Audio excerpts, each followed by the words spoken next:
We fixin' to make this town real smoky.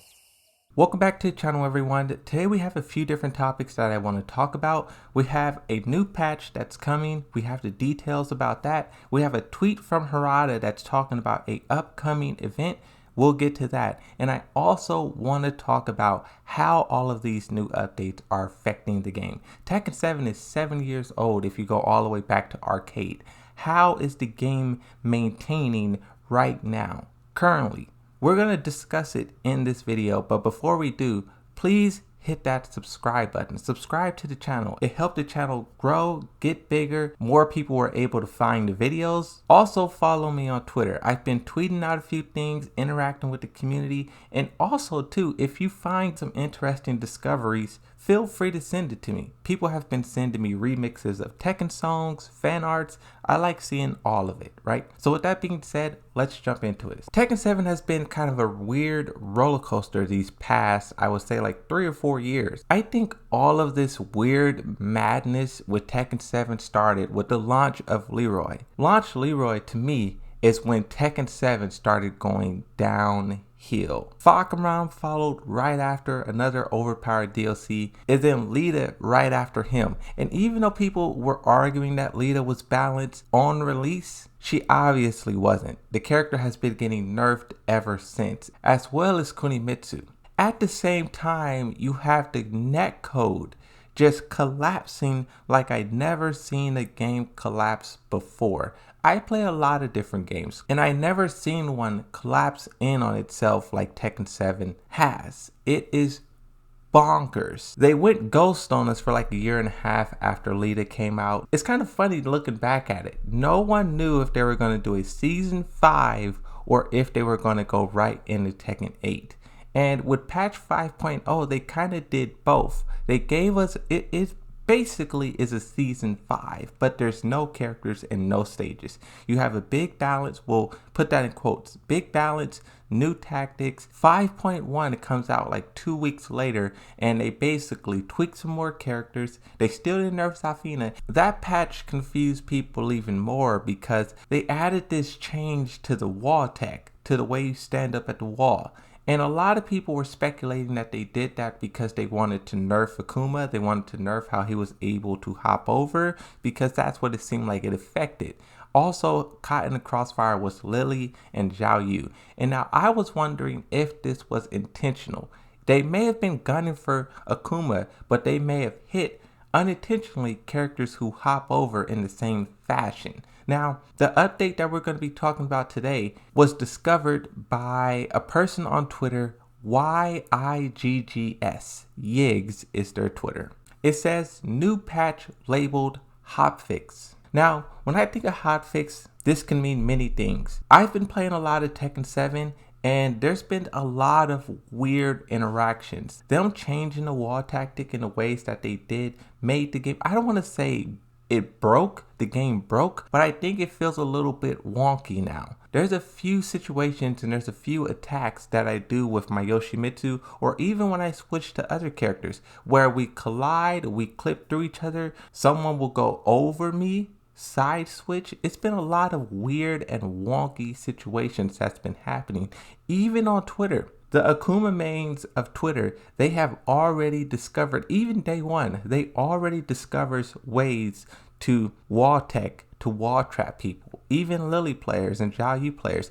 And now I'm seeing even more characters being able to hop over and do wall techs. So if I'm thinking about what they're going to hotfix, it probably is that. I don't know if they're going to revert it, but they tried to stop people from jumping over, and now more characters are able to jump over. Even Yoshimitsu has a weird delay hop kick where he can tech trap and catch you from behind, and it's madness. It's madness. Let's look at the Steam database for Tekken 7. Here in the branches section, it says name, description, build, time, updated. You can see 7 days ago, 7 days ago, 7 days ago, 2 days ago, 2 days ago. So these are things that they're working on. And 3 of these things are things that they were doing even as the new update 5.1 came out. So you can see that they were holding some stuff back still. The 2 that just appeared 2 days ago, hotfix release 3.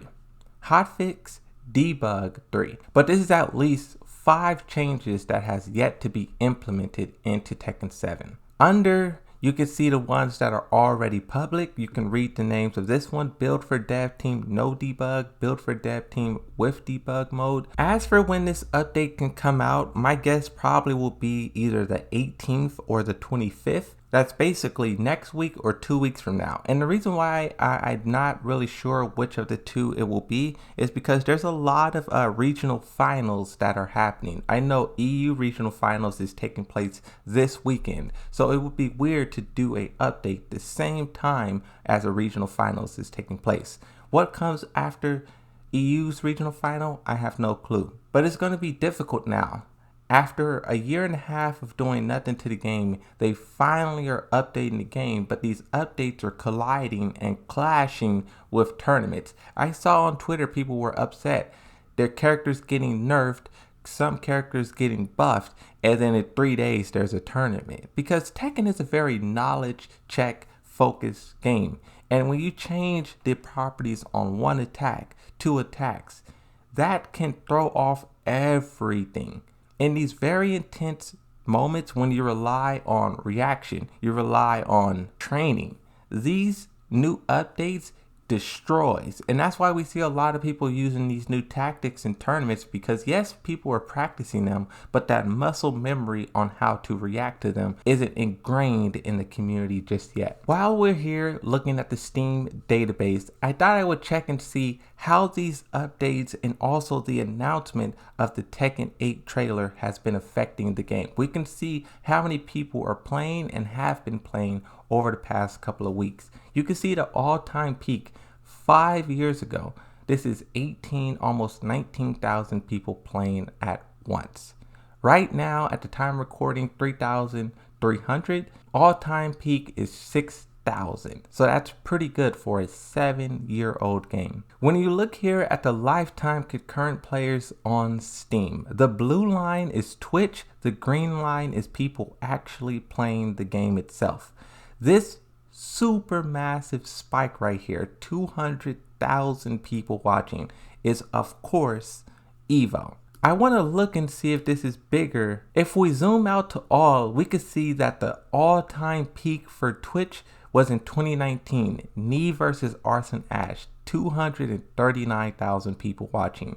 So even though this Evo didn't beat that, the numbers are still close to it. And something we do have to factor into this time around at Evo, Ares was streaming, but he was not listed under the Tekken 7 category. Last time in 2019 he was. So if you take into account the 20,000 people that was watching Ares and maybe even some other people who wasn't listed under Twitch, the numbers probably would match up, right? Let's look at some of the player count. At Evo there was 9,000 people playing, 9,000, 8,000, so it's dropping a little bit. September 15, this is when the new update comes out. 2,000 more people than normal gets online, 11,000 people, 30,000 watching on Twitch. And the game is kind of holding steady at 8,000, 6,000, somewhere in there. So these constant updates is definitely helping the game out. One final thing that I want to talk about is a tweet from Harada. This could turn into something massive, but considering that it's taking place in Korea, I don't think so. Because Harada has said already that he saves the big announcements for America and EU. So that is where the big player base is at. That's why the Tekken World Tour Finals is taking place in Amsterdam. And that's also why he revealed Tekken 8 at EVO and at PlayStation Live or whatever it's called, right? But Harada tweets out, "See you at G-Star 2022 in Korea. My session is from 14 o'clock on day 2. That's 2022, 11/18, Friday. I looked at the guest speaker list and there's many celebrities. Wow." Now, once we actually do get to this event, I'm not sure if they will talk about anything Tekken 8 related. I could possibly see them talking about some behind the scenes stuff, kind of how he does in the Harada's bar where he talks about working with other developers or thinking of new ideas. But I will watch this live, and if there is any big announcements, definitely know that I will cover it in a video, talk about it immediately. If you guys want to watch live too, here's the tweet, here's the time. Search up G-Star 2020 to see how this translates to the time zones where you're from. But like I said, I will make a video about this. Until then, I'll see you guys next time. That's going to be it for this little news roundup of sorts, talking about the new update that's coming, what they might be changing, how these updates are affecting the player count. It's sort of maintaining, even you can say growing. And then also, we're still looking for that second Tekken 8 trailer. Where is it? But now that's it. Thank you everyone for watching. I'll see you guys next time. Be sure to follow me on Twitter and also subscribe to the YouTube channel. That's going to be it. I'll see you next time, and bye bye.